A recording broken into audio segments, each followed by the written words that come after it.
Vale. ¿Ahí lo tenéis? Yo sí que lo veo, no sé si la gente en general también.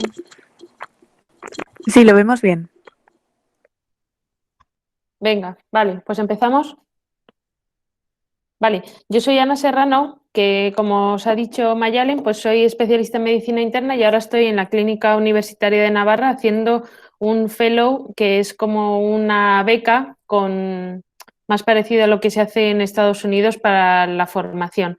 Y nos pidieron que os hablásemos de mitos, bulos y leyendas en cuidados paliativos y eso es lo que vamos a hacer. Si queréis interrumpirme en cualquier momento, me decís, ¿vale? Pregunté si teníais una asignatura de cuidados paliativos y me dijeron que era una optativa. Entonces, no sé qué palabras se os ocurren cuando escucháis o veis las siguientes palabras. ¿Podéis ir compartiéndome algunas? ¿O qué cosas sabéis o a qué os recuerdan?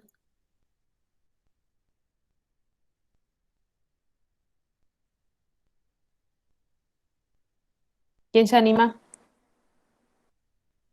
¿Palabras buenas, malas? Pues a tratar el dolor, por ejemplo. Vale. ¿Dolor lo pondríamos en algo bueno o malo? Podemos Hombre, el dolor escribir no es como dolor en agradable. malo. Vale. Pero tratarlo sí. Podríamos poner en bueno aliviar, por ejemplo. ¿Qué más palabras se os vienen a la cabeza? Están diciendo por el chat ¿Sí? final o empatía. ¿Vale? Final y empatía. Sí, Muy bien. Más cosas. Si alguien tiene algo que haya oído de cuidados paliativos o que sepa o que haya tenido una experiencia. Sedación. Sedación. ¿Eso en bueno o en malo?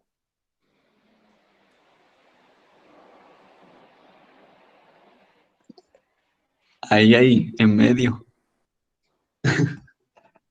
Vale, lo voy a poner en bueno porque luego hablaremos de ella y es un tratamiento que ayuda a los pacientes, está relacionado con aliviar, ¿no? Más.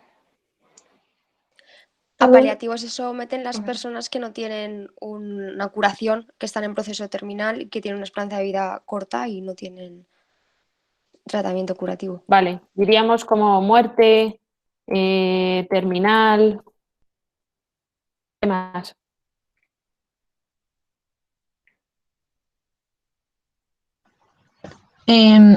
Intentar mejorar el nivel de vida, bueno, en las últimas etapas, no sé. Vale, como calidad de vida diríamos. Sí,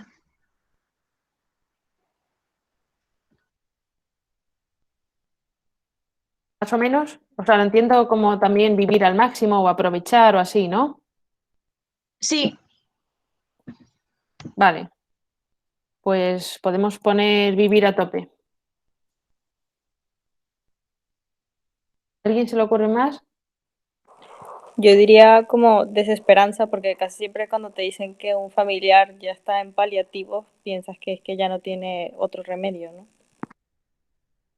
Vale. Pues fíjate que yo casi que diría esperanza precisamente porque es una Muy bien. oportunidad de precisamente de paliar de algo que en un principio parece que no tiene cura, pues pasarlo de la mejor manera posible. Vale. ¿Veis que en paliativos están las dos cosas y que intentamos siempre de lo malo, porque pues morirse, estar enfermo, es algo intrínsecamente malo, pero dentro de esas cosas negativas también podemos sacar cosas positivas porque podemos ayudar mucho a los pacientes, tenemos opciones de tratamiento, existe la forma de mejorar la calidad de vida o de vivir a tope o de tener esperanza, o sea que son todas las cosas que estáis diciendo. Muy bien. Vale, os han llegado unas preguntas y vamos a ir haciéndolas, o sea, viendo las respuestas que habéis puesto según los mitos que vayamos viendo. Entonces vamos a empezar por el primer mito. que se llama Que somos inmortales. No sé qué os parece.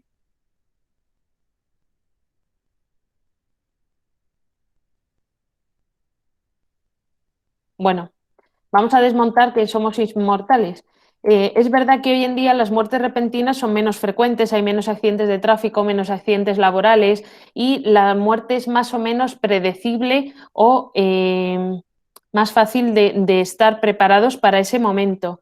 El 80% de la población de los países con altos recursos fallece por enfermedades crónicas, o sea que podemos ver más o menos el deterioro, cómo se va agravando la enfermedad y podemos acompañar mejor a esos pacientes. Ya no es algo tan abrupto normalmente. Y en la sociedad actual lo que vivimos de la muerte es como algo que les pasa a otros. No queremos saber nada de ella ni nos vamos preparando, aun sabiendo que es la única certeza que tenemos en la vida, que es que nos va a pasar a todos, hagamos lo que hagamos y también a nuestros pacientes, que a veces esto en la carrera, todos las clases van orientadas a esta es la enfermedad, este es el tratamiento. Y luego no nos enseñan cómo evolucionan los pacientes. Pues nuestros pacientes también fallecen. Cecily Saunders, que es la fundadora y promotora de los cuidados paliativos, decía que importas porque eres tú hasta el último momento de tu vida. Y los cuidados paliativos se centran en celebrar la vida y entienden la muerte como algo normal. No pretenden ni alargar ni acortar el proceso, pero que sea algo pues, que merezca la pena. Y si veis la viñeta de Charlie y Snoopy, pues es verdad que un día nos vamos a morir todos. Pero Snoopy le dice, es cierto, Charlie, pero los otros días no, y es lo que hay que intentar aprovechar. Entonces, el primer mito es que no somos inmortales y que la muerte forma parte de la vida, ¿vale? Cualquier pregunta que queráis hacer o algún comentario podéis hacerlo, para que esto sea un poco más dinámico. Vale. El segundo mito a desmontar o a ver si es verdad, es que los cuidados paliativos son solo para pacientes con cáncer en situación terminal. Vale, vamos a poner 3 casos de pacientes. La paciente A, que es María, de 66 años, tiene un cáncer de páncreas avanzado con metástasis hepáticas y caquexia. Está en progresión a pesar de la quimioterapia. El siguiente paciente es Pablo. El paciente B tiene 53 años y le acaban de diagnosticar un cáncer de pulmón con afectación mediastínica. Está a la espera de la primera consulta con el oncólogo para decidir el tratamiento. Y el tercero es Jeremías, que tiene 73 años, tiene una enfermedad pulmonar obstructiva crónica avanzada con una función pulmonar del 30%. Tiene dificultad respiratoria o disnea de moderados esfuerzos y ha ingresado varias veces este año. ¿Por quién votaríais? ¿Quién diríais que se podría beneficiar de cuidados paliativos? ¿El paciente A, el paciente B o el paciente C?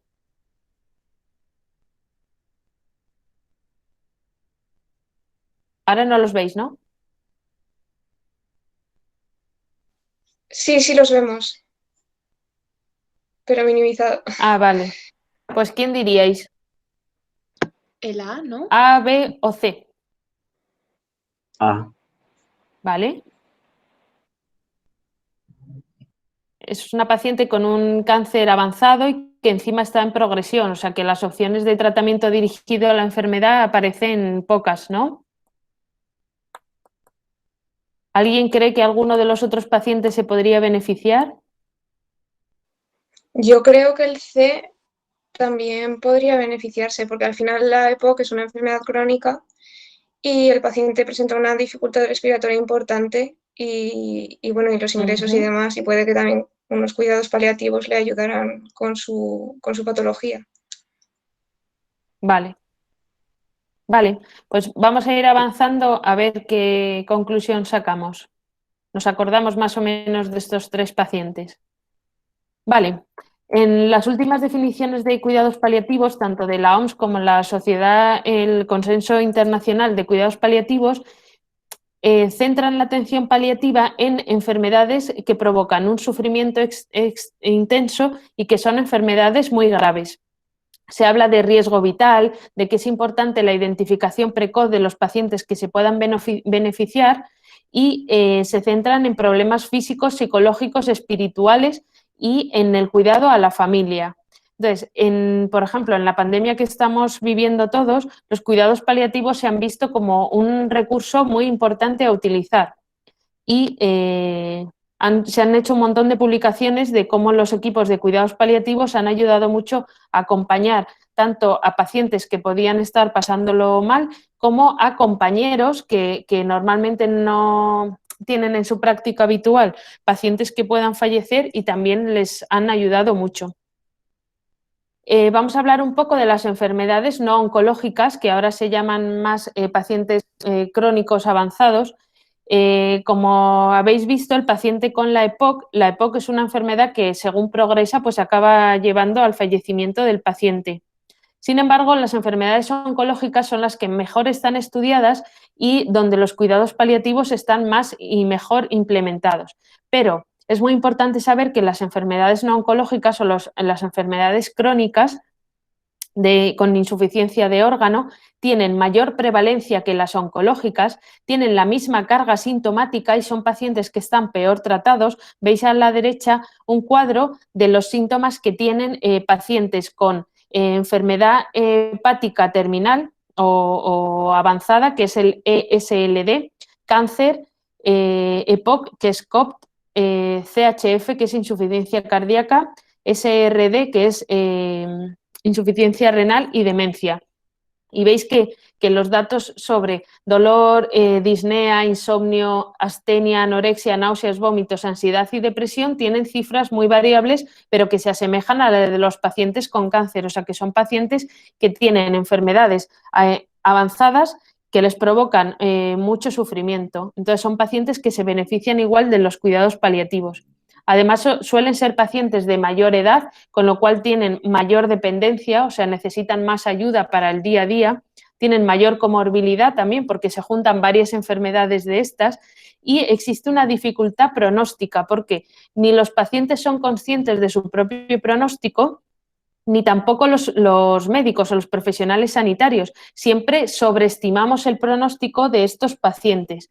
Y al no darnos cuenta de que es un paciente que tiene necesidades paliativas, que es como pues, lo que se suele usar ahora, no que sea de cuidados paliativos o que esté terminal, sino que tiene necesidades paliativas, hace que todavía sea más difícil acceder a esos cuidados paliativos, porque el médico no se está dando cuenta de que su paciente va a fallecer en los próximos meses.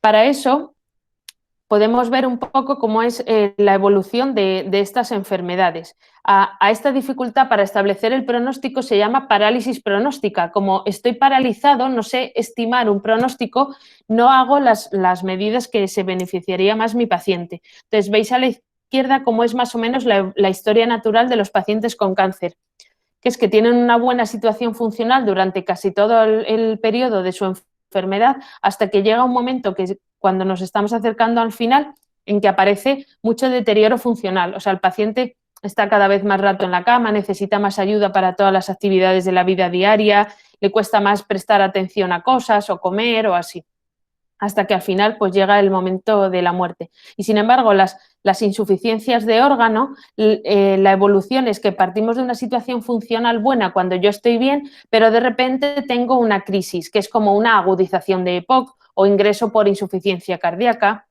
Estos pacientes, cuando superan este bache, se recuperan, pero no vuelven a estar en la parte de arriba de la curva, sino que están un poco más abajo. Y el declinar es poquito a poco, hasta el siguiente bache, que de repente es un bajón muy grande, se recuperan, pero otra vez se quedan más abajo de cómo estaban.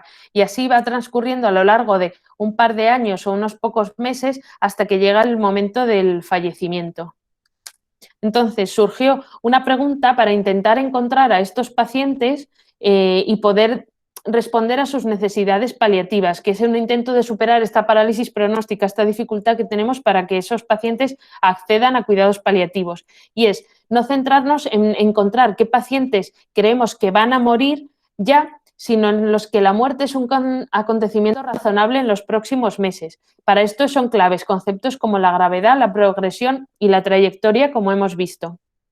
Y surgió una pregunta que se llama la pregunta sorpresa, y es, ¿te sorprendería que este paciente falleciera antes de un año? Porque si nosotros pensamos que un paciente va a fallecer, pues tú cuando lo ves en un ingreso por insuficiencia cardíaca te parece que no, pero cuando la pregunta te la hacen en negativo, o sea, ¿te resultaría sorprendente que este paciente falleciera antes de un año? Resulta que ahí los médicos establecemos mucho mejor el pronóstico, y que esta es una pregunta muy, muy buena para eso.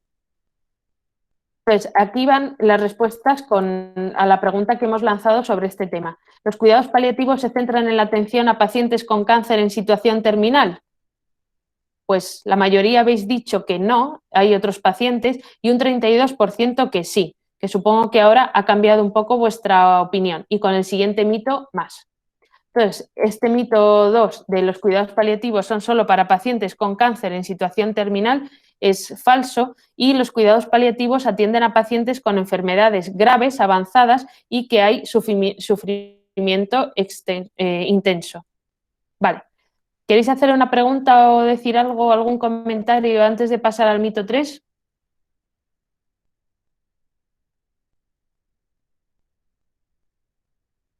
Vale, pues pasamos. El tercer mito está un poco relacionado con el anterior.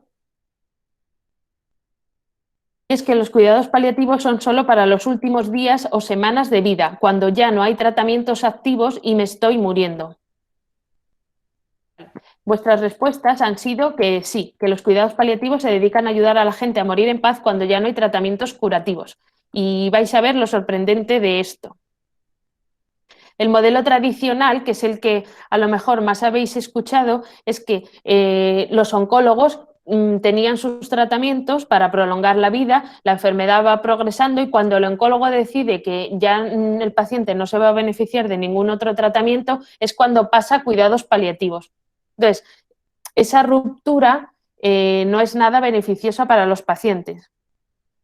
El modelo actual que aboga por una intervención temprana y dinámica, o sea, que cuidados paliativos entre en varios momentos a lo largo de la enfermedad, basándose en la necesidad de esa intervención y en la complejidad del caso, no en tanto en el momento de la enfermedad en el que estemos. Entonces, la gráfica es que cuidados paliativos está a la vez que los tratamientos que se pautan para prolongar la vida, oncológicos, o los broncodilatadores o los fármacos que sean, y cuidados paliativos está a la vez.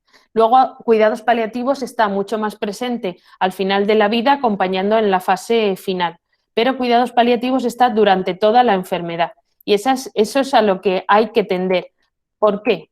¿Qué consecuencias tiene comenzar cuidados paliativos solo al final? Resulta que en los estudios que se han hecho se ve que hay un mal control de los síntomas durante más tiempo, hay peor calidad de vida, las expectativas son poco realistas y hay falsas esperanzas durante los tratamientos porque mientras hay quimioterapia, pues hay vida, piensan. Hay una falta de preparación de los pacientes y la familia. Si yo estoy pensando en el próximo ciclo o en el próximo tratamiento, no puedo trabajar en pensar qué quiero hacer si las cosas van mal.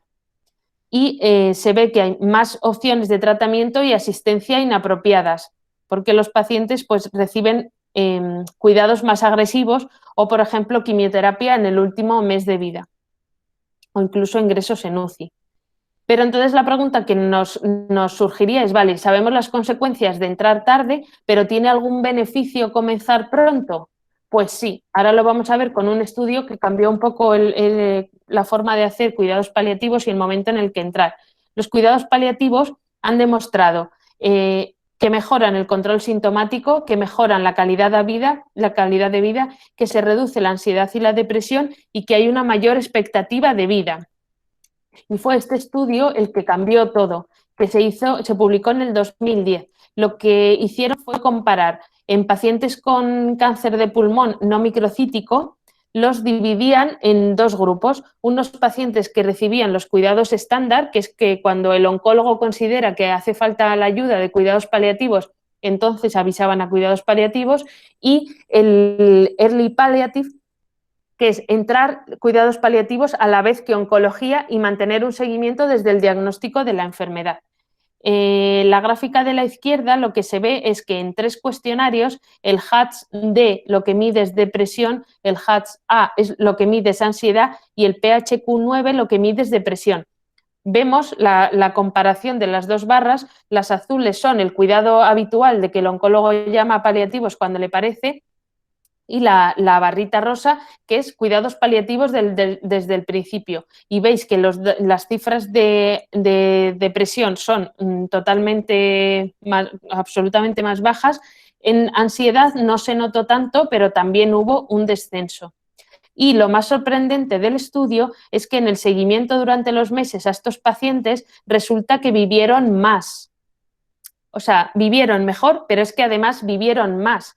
Y en las cifras de aumento de supervivencia eran comparables a los efectos que tiene la primera línea de quimioterapia. O sea que imaginaos el beneficio que tiene, no solo en que vivan mejor, sino que también viven más.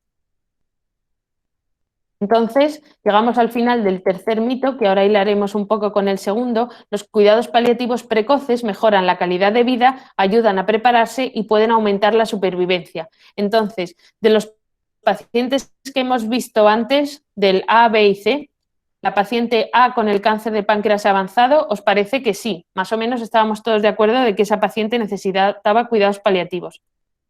El paciente C, que era el paciente con la EPOC avanzada, ya hemos visto en el mito anterior que también se beneficiaría de cuidados paliativos. Es un paciente que está ingresando a menudo y que la esperanza de vida que tiene pues es de pocos meses. Y el paciente del medio, que era el más dudoso porque le acaban de diagnosticar, pues resulta que gracias a cuidados paliativos podríamos conseguir mejores resultados en supervivencia. Vale. No sé si queréis comentar algo. Yo quería decir una cosa, que, Dime. bueno, quería preguntar que igual nosotros los cuidados paliativos los estamos relacionando también, bueno, ahora estábamos diciendo que no se usan solo, o sea, no hay que usarlos solo para cuando ya no se puede utilizar otro tratamiento para el final de la vida, pero quizá también no es solo eso, sino, por ejemplo, una persona que tiene un dolor crónico, pero no necesariamente una muerte inminente, no se espera una muerte, por ejemplo, una persona que ha tenido un herpes zóster y que le queda el dolor residual. Entonces eso también serían cuidados paliativos, ¿no? Y igual Claro, tampoco lo estamos podemos considerando. podemos tratar cualquier síntoma que tenga algún paciente, pero intentamos centrarnos en pacientes que tengan pues enfermedades graves y sufrimiento intenso, porque si tienes un herpes zóster pero no tienes ninguna enfermedad diagnosticada que esté poniendo en riesgo tu vida, pues por supuesto que si preguntáis a alguien de paliativos os va a ayudar a tratar a ese paciente, pero están las unidades del dolor, por ejemplo, o un médico de cabecera pues os puede ayudar también. Vale, gracias. Vale.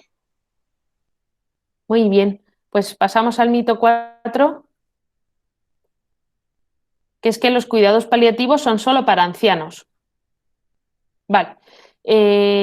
Os voy a dar una noticia muy sorprendente, y es que los niños y los jóvenes tampoco somos inmortales, y que resulta que los pacientes jóvenes, al romperse esa trayectoria vital, tienen mayor sufrimiento, tienen más problemas económicos, tienen más cargas familiares, pueden tener hijos pequeños, se sufre una pérdida del rol. Un paciente con 30 o con 40 años está en un momento muy bueno de su carrera profesional, se dedique a lo que se dedique y de repente deja de tener un rol como trabajador. Y el proyecto vital incompleto que hemos comentado. Entonces, quería poneros un vídeo para que entendáis un poco contado de mano de personas que han tenido contacto con cuidados paliativos. A ver si se ve o se está compartiendo la pantalla por fin.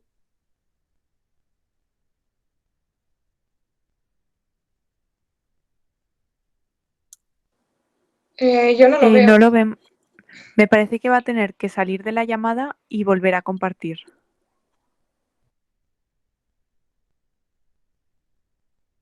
A ver. O sea, Tengo que volver a dejar seleccionar de en la presentar. llamada, compartir pantalla y compartir la del vídeo.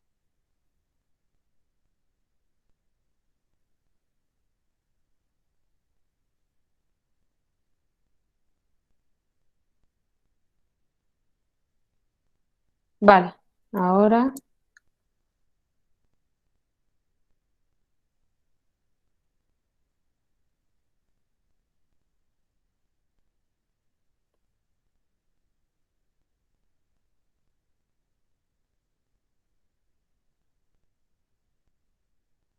no.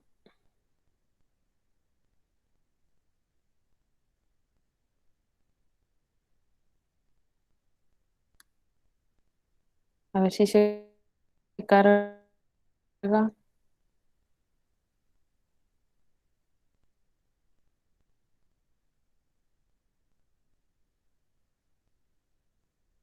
Es un vídeo que dura 4 minutos, pero me pareció súper interesante para que veáis cómo lo cuentan personas que han tenido la experiencia de estar con cuidados paliativos y no estar a la vez.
Ahora está presentando.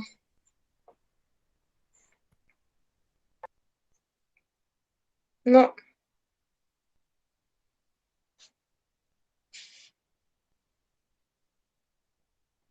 Lo veis, pero no hace nada, ¿no?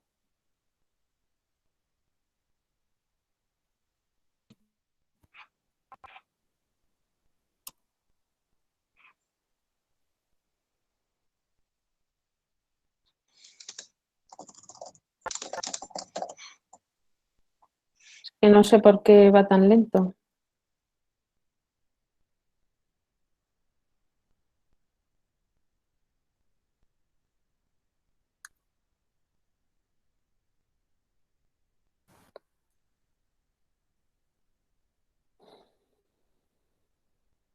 Bueno, no se puede ver, no sé por qué. Si es que si no no me lo puedes va pasar y lo intento mi wifi o compartir yo. qué.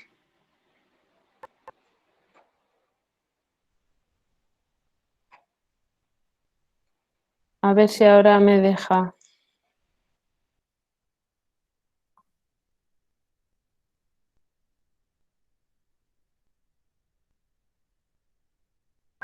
Es que va como muy lento. Bueno, es un vídeo que está en YouTube que se llama Cuidados paliativos pediátricos. El caso de Hannah y su familia.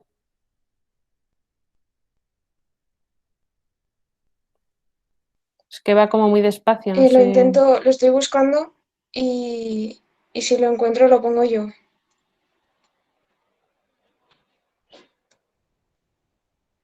Vale. Vale. ¿Alguno habéis tenido experiencia con cuidados paliativos pediátricos, por ejemplo?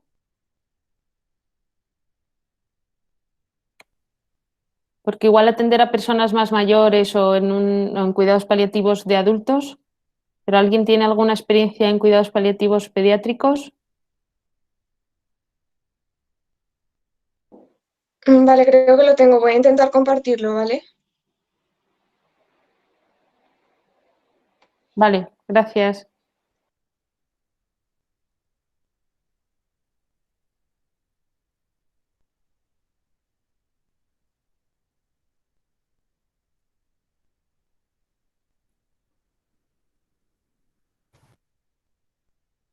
Pon los subtítulos.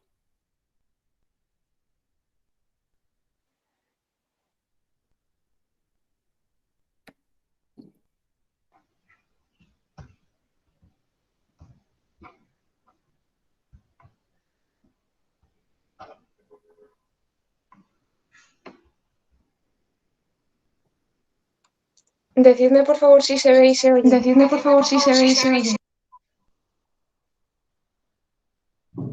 Yo sí.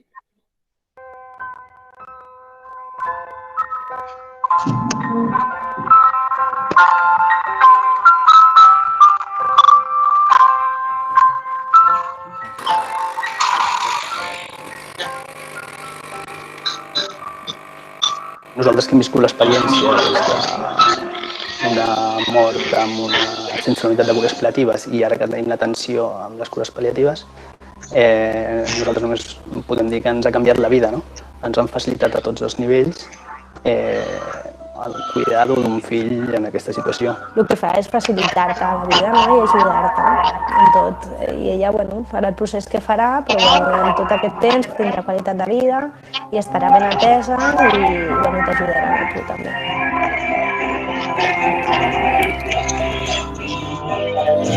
Hi ha moltes coses que es poden fer a casa, no? I que per tant això li facilita la vida al nen i a la família.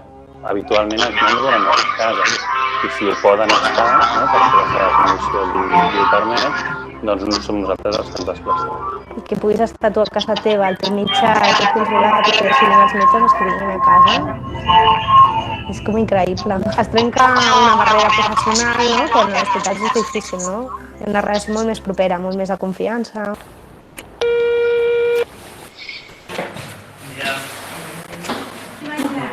Bueno, el vincle jo crec que és important per la confiança, tant de nosaltres confiant que aquella família està seguint les indicacions que li hem donat, com d'ells que nosaltres els aconsellarem el que sigui millor pel seu fill i per la seva família en cada moment.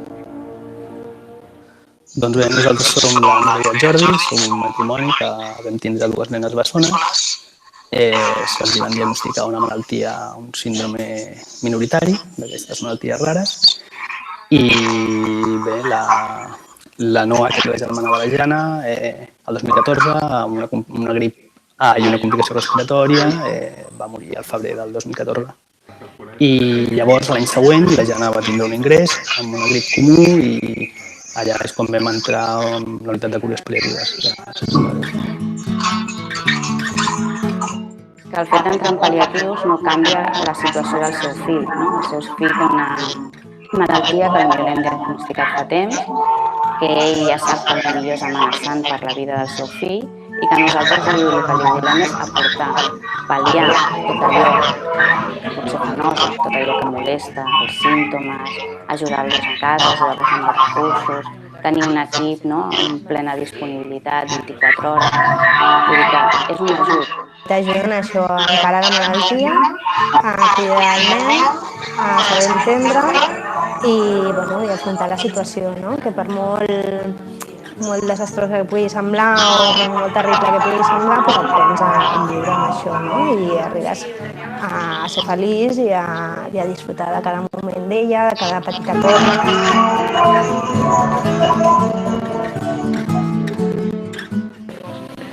El concepte de pal·liatiu sempre s'ha associat pràcticament o a vegades a l'agonia o als moments finals, no?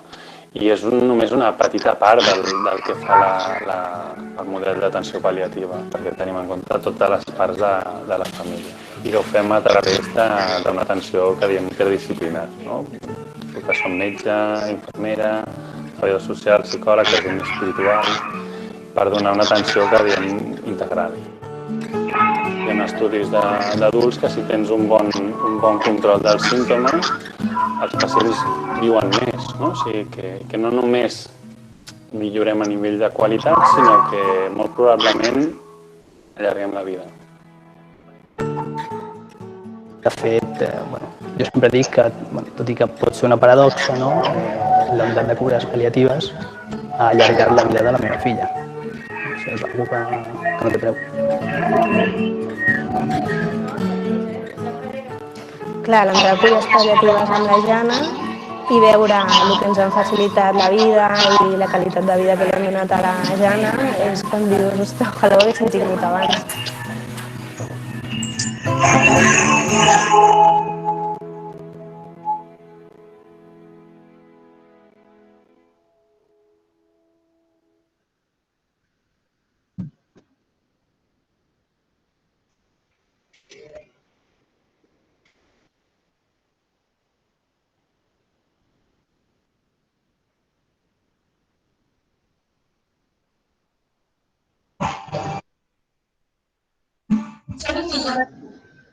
Vale, pues ya está, ¿no?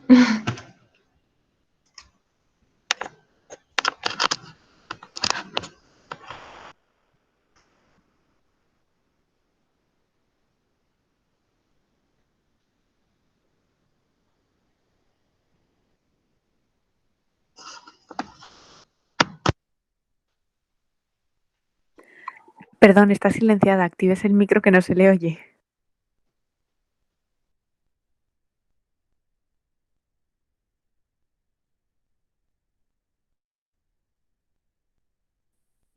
Perdón, que no me habéis oído nada. Que decía que los cuidados paliativos no son solo para ancianos, sino que son para pacientes de cualquier edad y que en concreto los pacientes jóvenes pues son pacientes con muchísimo sufrimiento por todas las pérdidas asociadas que tienen. Entonces, vuestras respuestas a los cuidados paliativos atienden a pacientes de todas las edades y también a sus familias es absolutamente cierta y habéis acertado todos. Vale. El quinto mito es que cuidados paliativos significa drogarse con morfina hasta el final. Que esto en concreto, el otro día vimos en la consulta a un paciente por primera vez, un chico de 43 años con un cáncer de pulmón muy avanzado y que vino a la consulta con muchísimo dolor. Llevaba un mes durmiendo 20 minutos, se despertaba del dolor, 20 minutos se despertaba del dolor. Venía trasladado de otra ciudad para ver si se podía tratar aquí en la clínica a través de un ensayo clínico y el paciente tenía tantísimo dolor que es que se quedaba dormido 20 minutos por el cansancio absoluto que tenía y enseguida se despertaba otra vez del dolor que tenía. Nos pareció que era un dolor lo suficientemente intenso como para comenzar con morfina y cuando se lo conté casi se cae de la camilla del susto, pensando que es que ya era el final, que la morfina es cuando te estás muriendo, que ya no va a haber ningún otro tipo de tratamiento y ahora vamos a ver cómo pues no es así, pero me ocurrió con un paciente hace 5 días. Vale. A la pregunta que hemos planteado de que si la morfina es el fármaco principal en la sedación paliativa, habéis respondido que sí. Y vamos a ver en esta presentación cómo eso no es así. Estos son algunos mitos sobre la morfina. Solo es para fases avanzadas o terminales, se pierde su efecto analgésico si lo usamos pronto, entonces se reserva para fases finales o cuando el dolor ya es insoportable. Es peligrosa porque causa depresión respiratoria, genera adicción, se usa para sedar a los pacientes, una vez que empiezas ya no la dejas y pueden usarla para suicidarse. Vale, vamos a ver cómo estos son errores muy frecuentes. No solo es para fases avanzadas o terminales, es para pacientes que tienen un dolor intenso, que tienen disnea o que tienen tos, porque los opioides son también los tratamientos de estos otros dos síntomas. Y se pauta según la intensidad del dolor o la intensidad del síntoma. No se tiene en cuenta el momento de la enfermedad. Vale, otro mito es que una vez que empiezas ya no la dejas y esto pues también es falso. Hay pacientes que al inicio de tomarla tienen mucho dolor, cuando se puede hacer radioterapia, algún otro tratamiento o el tratamiento oncológico disminuye la enfermedad y mejora por tanto la invasión de la estructura que provocaba el dolor, se baja la dosis o incluso se suspende. Hoy hemos tenido en la consulta a un paciente igual de 49 años con un cáncer de próstata metastásico que al debut tenía muchísimo dolor óseo y estuvo con dosis altas de oxicodona y hoy le hemos dado una pauta para que la suspenda porque el tratamiento está yendo muy bien y el paciente ya no tiene dolor. Otro mito es que se pierde su efecto analgésico si se usa pronto y no se pierde su efecto analgésico. Lo que pasa muchas veces es que la enfermedad va avanzando y eso puede hacer que necesitemos dosis superiores del fármaco. Si notamos que la morfina hace un poco de tolerancia, que es que necesito para conseguir la misma potencia analgésica una dosis un poco más alta, lo que se hace es rotar el fármaco y cambiamos la morfina por oxicodona o por fentanilo o por cualquier otro opioide. Vale. Es peligrosa porque causa depresión respiratoria. Pues es verdad que causa depresión respiratoria, pero si me ponen ahora a mí 40 miligramos de morfina intravenosa. Si me dan una dosis ajustada a la necesidad que tengo, que es una dosis baja, y los aumentos se hacen de forma progresiva según las necesidades, es totalmente segura y no provoca represión respiratoria. Tampoco en los pacientes con EPOC, que hay mucho miedo de poner morfina a estos pacientes en una agudización, pero una dosis baja, que puede ser 2 o 3 miligramos subcutáneos o 2 miligramos intravenosos, no tiene ningún efecto sobre el patrón respiratorio. El siguiente es que genera adicción, y sí podemos encontrar con algún paciente que pueda usar estos fármacos de una forma un poco errónea, pero se usan bajo estricto control médico, se hace seguimiento y hay poquísimos casos en los que el paciente busque un poco la compensación del opioide, no para aliviar el dolor, sino por otros motivos. ¿Que se usa para sedar a los pacientes? Pues no es un fármaco que forme parte de los que se usan en la sedación paliativa. La sedación paliativa se hace con midazolam, que es el fármaco fundamental para bajar el nivel de consciencia. La sedación paliativa es un tratamiento que empleamos cuando no tenemos forma de controlar un síntoma con ninguno de los fármacos dirigidos a ese síntoma. Por ejemplo, dolor o, por ejemplo, agitación por un delirium. Entonces, cuando no hay forma de tratar esos síndromes o esos síntomas con un tratamiento específico y estamos en pacientes con un pronóstico de vida muy corto, es cuando se usa la sedación paliativa. Y el fármaco que se usa es el midazolam o a veces los neurolépticos sedantes, pero no la morfina. Otra cosa es que se dejan dosis de morfina porque si el paciente tenía dolor no sirve solo con ponerle midazolam y dormirlo. Sus receptores del dolor se quedan vacíos y el cuerpo sigue sintiendo dolor aunque el paciente no pueda transmitirlo porque está dormido. Entonces, si hay dolor se mantiene la morfina o si hay disnea se mantiene la morfina, pero no es un fármaco que se use para la sedación paliativa. Se hacen sedaciones paliativas sin morfina. Lo que no se hacen son sedaciones paliativas sin midazolam. Vale. ¿Pueden usarla para suicidarse? Pues hombre, pues por poder sí pueden, pero al igual que otros fármacos, porque los pacientes van a urgencias por intentos autolíticos con ibuprofeno, con antidiabéticos, con insulina o con medicamentos que tengan en casa o con paracetamol. Siempre se explora en paliativos los deseos de adelantar la muerte que puedan tener los pacientes o las ideas suicidas para estar muy pendientes de esto. Vale. Pero los cuidados paliativos se ocupan de más cosas, no solo el dolor y la morfina, sino que Cecily Sanders introdujo el concepto de dolor total. Es que cuando tienes una enfermedad que amenaza tu vida, no solo te duele el cuerpo, que es la parte física, que es como la más fácil de reconocer, también te duelen las emociones, te duele la esfera espiritual y te duele la esfera social. ¿A qué se refiere cada una? Pues lo físico es lo más fácil de entender y pueden ser por causas concomitantes, por el tratamiento o por la propia enfermedad. Psicológicos, podemos experimentar ansiedad, depresión, miedo a sufrir, miedo a morirnos, la propia experiencia de la enfermedad, las pérdidas que hayamos podido tener antes, duelos sin resolver o otras situaciones relacionadas con la esfera emocional o psicológica. En cuanto a la esfera social, lo que hemos comentado antes de la pérdida del papel y del estatus social, la pérdida del trabajo, preocupaciones financieras, preocupaciones sobre el futuro de la familia, dependencia, y en la esfera espiritual, que no tiene que ver con la religiosidad, sino con temas existenciales, del proyecto vital, del significado que ha tenido mi vida o de la trascendencia, lo que voy a dejar cuando ya no esté. Es buscar un sentido a la vida y también entra en juego el miedo a lo desconocido y, por supuesto, la fe religiosa para el que lo sea. Entonces, cuando a un paciente, por ejemplo, el paciente de hoy con el cáncer de próstata, el escáner y la gammagrafía estaban muy bien, las noticias son muy buenas y descansa no solo en la parte física, sino también en la psicológica. Baja el miedo a sufrir, baja la depresión. En cuanto al estatus social, pues puede pensar en que puede volver a trabajar, puede volver a jugar con sus hijos, tiene más tiempo.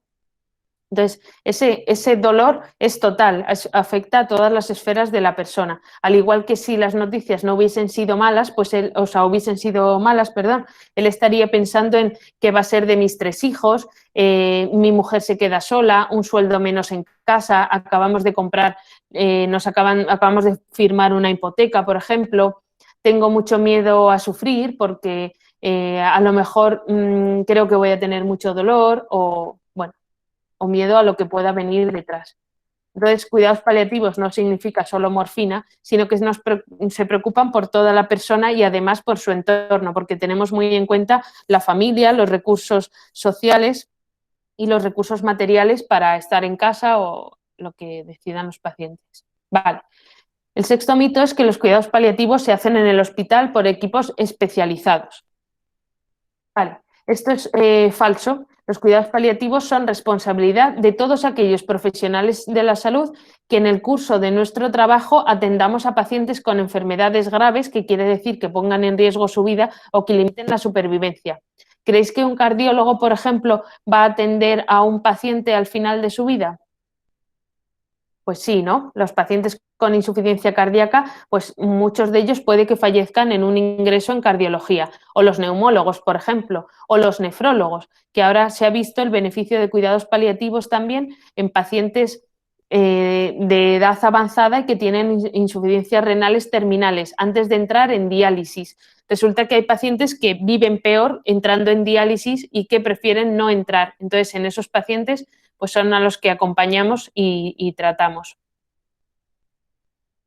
¿Quién hace cuidados paliativos? Pues todos los profesionales. Solamente algunos casos que se determinan por la complejidad o el grado de sufrimiento, hay varias escalas para poder medir esto, es cuando entra en juego un equipo de cuidados paliativos especializados. Pero las nociones más básicas las debería tener cualquier profesional. Y los pacientes pueden ser atendidos en sus casas, que es pues como yo he trabajado la mayor parte del tiempo, pueden ser atendidos en hospitales o en unidades de cuidados paliativos y también en el centro de salud, o sea, que sea su médico de cabecera en el que tienen confianza el que se encargue de sus cuidados. O sea, que estos cuidados se pueden hacer donde el paciente elija y no hay un sitio mejor que otro, sino que el que se adapte mejor a las necesidades del paciente y de la familia. Vale, ¿quiénes formamos los equipos de cuidados paliativos? Pues estamos médicos, enfermeros, fisioterapeutas, trabajadores sociales, musicoterapeutas, risoterapeutas, depende del sitio donde estemos, asesores espirituales, que pueden ser sacerdotes o los que sean, otros especialistas médicos, porque ya hemos visto que estar en cuidados paliativos no significa que ya no te pueda volver a ver un dermatólogo si tienes alguna patología. Y aquí a la derecha está la foto de Alasne Velar, que es una enfermera investigadora del proyecto Atlantes. Quiero enseñaros cómo Alasne, que tiene 32 años, es enfermera y además investigadora, y aquí podemos ver dos publicaciones que ha tenido en el último año en revistas muy importantes de cuidados paliativos. Y son investigaciones que ha hecho ella con otros compañeros y que pues tienen bastante repercusión. Entonces, hemos planteado una pregunta sobre si los cuidados paliativos se basan en reflexiones filosóficas o extrapolaciones de otras especialidades. Y ha habido un 18% de personas que han dicho que sí, pero no. Cuidados paliativos tiene investigación específica de cuidados paliativos con pacientes con necesidades paliativas. Vale. Sí que los cuidados paliativos los hacemos todos los profesionales donde prefiera el paciente y hay investigación en cuidados paliativos. Es muy importante empezar desde las facultades, habiendo una asignatura de cuidados paliativos es la forma de tener un conocimiento básico y luego el que quiera pues que profundice un poco más. O sea que es muy importante desde las universidades empezar con todo esto. Vale. Y el último mito que vamos a ver es que, a pesar del beneficio que hemos visto de los cuidados paliativos, que espero haberos cambiado la forma de verlos a todos, no acceden todos los pacientes que lo necesitan. Y resulta que esto, más que un mito, es una verdad, porque solo un porcentaje pequeño de pacientes acceden a equipos especializados. Los pacientes llegan tarde a las unidades en las últimas semanas o días de vida. O sea que a pesar de que nosotros nos esforzamos en captar pacientes antes porque sabemos del beneficio, resulta que nuestros compañeros nos los remiten un poco tarde o no hay suficientes unidades para hacerse cargo de toda la población a la que atienden. Esto pasa porque no es una especialidad reconocida en España y no se enseña en todas las facultades de medicina. Cada vez se enseña en más, pero en muchas de ellas pues es una asignatura optativa. A la derecha veis un mapa que ha hecho mi jefe, que es Carlos Centeno, con su equipo de investigación, y han medido el desarrollo de cuidados paliativos en muchas partes del mundo, una de ellas en la Unión Europea. Y vemos que España pues está ahí, le queda un poquito. Ojalá podamos estar en la zona verde pronto. Entonces, esto lamentablemente no es un mito y no pueden acceder todos los pacientes, por lo que queda mucho camino que recorrer y vosotros sois parte de ese camino y ese futuro. Entonces, como conclusión, cuidados paliativos es una especialidad médica interdisciplinar. Trabajamos con muchas especialidades que se focalizan en prevenir y aliviar el sufrimiento y en conseguir la mejor calidad de vida posible para pacientes y para familias que se enfrentan a enfermedades graves por medio de un cuidado activo y total. Los cuidados paliativos fueron reconocidos como un derecho humano. Nos encargamos del control de síntomas, del soporte psicológico, sociofamiliar y espiritual, nos coordinamos con especialistas y lugares de cuidado y ayudamos en la toma de decisiones. Y el nombre está intentando cambiarse, que deja de ser cuidados paliativos para pasar a llamarse medicina paliativa o equipos de soporte y control de síntomas, y la medicina paliativa es medicina avanzada para el final de la vida. Y esto es todo.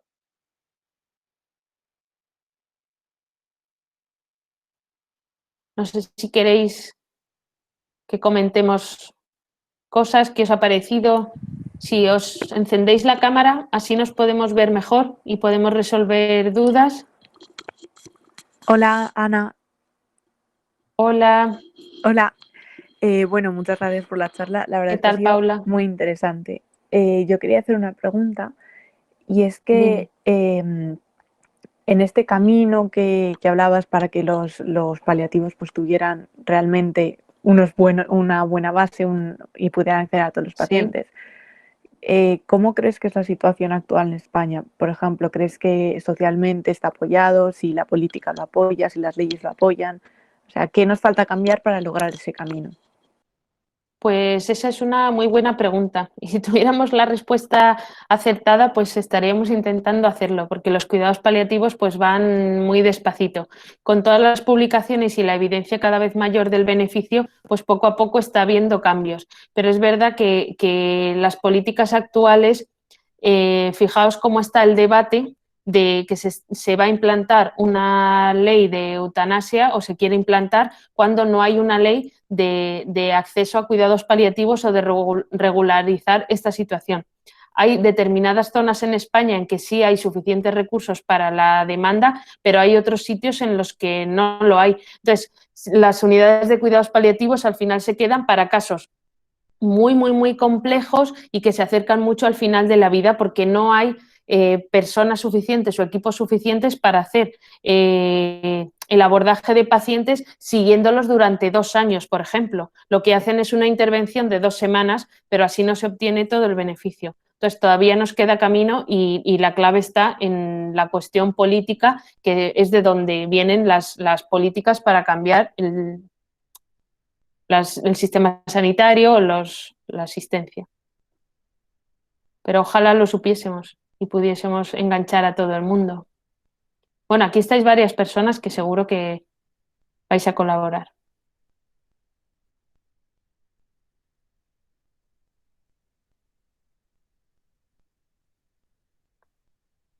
¿Más preguntas? ¿O alguien quiere contar alguna experiencia personal? ¿O algún contacto? ¿O a alguien le gustaría venir a conocernos?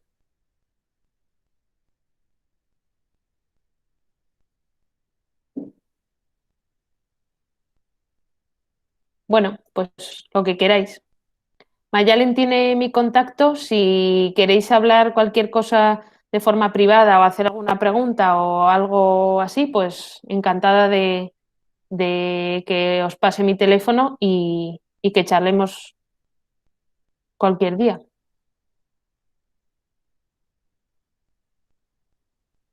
Vale. Bueno, pues si no hay más preguntas, voy a despedir también la charla. Y nada, que muchísimas gracias, Ana, por todo. Y Nada, un placer. que eso que a mí también me ha parecido muy interesante. Es un tema que en verdad yo creo que nos hace falta muchísima más formación al respecto, porque eso, como ya comentábamos, solo tenemos una optativa y además con plazas pues eso bastante limitadas, que no podemos acceder todos a ella. Y eso que yo creo que es importante que recibamos esta formación y por eso desde las actividades en nuestra facultad lo intentamos fomentar también. Muy bien, pues a pedir que sea obligatoria, aunque haya que estudiar una asignatura más.